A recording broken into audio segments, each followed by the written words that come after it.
Hello दोस्तों, क्या true code और रिलीजियस कोड अलग अलग हैं? ऐसा क्यों होता है कि जब हम रिलीजन की बात करते हैं तो भगवान अपने आप सामने आ जाता है? आज हम बात करेंगे इसी सच को थोड़ा जानने की और जानेंगे कि असली सच क्या है। तो मैं सबसे पहले इसमें गॉड को डिफाइन करता हूँ। God the generator and the operator and the destroyer, मतलब जो जिसने सब कुछ बनाया है, जो सब कुछ चला रहा है और जो सब कुछ कभी भी खत्म कर सकता है। ये तो हो गया हमारा भगवान गॉड।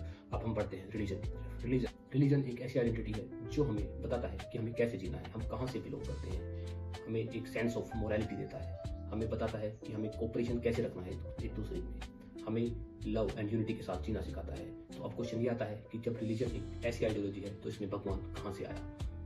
हम जब भी रिलीजन को सोचते हैं तो भगवान अपने आप दिमाग में आ जाता है, और जब भगवान को सोचते हैं तो रिलीजन अपने आप दिमाग में आ जाता है। तो ऐसा इसलिए हुआ कि जिन क्वेश्चन के जवाब रिलीजियस लोग नहीं दे पा रहे थे, उन क्वेश्चन को उन्होंने भगवान पर के द्वारा उनके जवाब देना स्टार्ट कर दिया।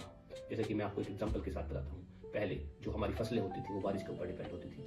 फिर क्या हुआ कि बारिश मान लो एक साल नहीं हुई तो लोगों ने सवाल किए कि ऐसा क्यों हुआ कि इस साल बारिश नहीं हुई और हम अपनी फसल को बर्बाद हो गई हमारी फसल और हम भूख से मर रहे हैं। तो कुछ रिलीजियस लोगों ने इनके जवाब ऐसा देना शुरू कर दिया कि जो बारिश नहीं हुई वो इसका कारण भगवान है, इसके पीछे कोई एक मायावी कारण है जिसको हम भगवान बोलते हैं, उन्होंने बारिश नहीं होने दी, या हमने ऐसे कुछ कर्म करे जिसकी वजह से बारिश नहीं हुई। क्योंकि उन लोगों के पास इतना डाटा नहीं था, उन लोगों के पास इतनी अंडरस्टैंडिंग नहीं थी कि वो ये एक्सप्लेन कर सकेंगे बारिश क्यों होती है और क्यों नहीं हो रही है। ऐसे सभी धर्मों ने अपने अपनी इमेजिनेशन से भगवान को धर्म के साथ जोड़ना शुरू कर दिया।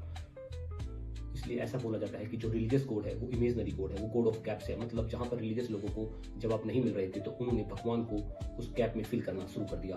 तो वो इमेजनरी कोड है, वो वास्तविक कोड नहीं है, और वो वास्तविक कोड हो ही नहीं सकता। क्योंकि इस ब्रह्मांड, इतने कॉम्प्लिकेटेड ब्रह्मांड को जिसने बनाया है और इस ब्रह्मांड को जो चला रहा है वो खुद कितना कॉम्प्लिकेटेड होगा, तो इसकी कल्पना ना तो मनुष्य कर सकता है और ना ही अपनी कल्पनाओं से वो उसकी व्याख्या कर सकता है। तो मेरे कहने का मतलब यही है, रिलीजन में जो भगवान है वो अलग है, वो इमेजिनरी गॉड है, और जो रियलिटी में जो ट्रू भगवान है, जो सच्चाई का सच का भगवान है, वो उससे बिल्कुल अलग है।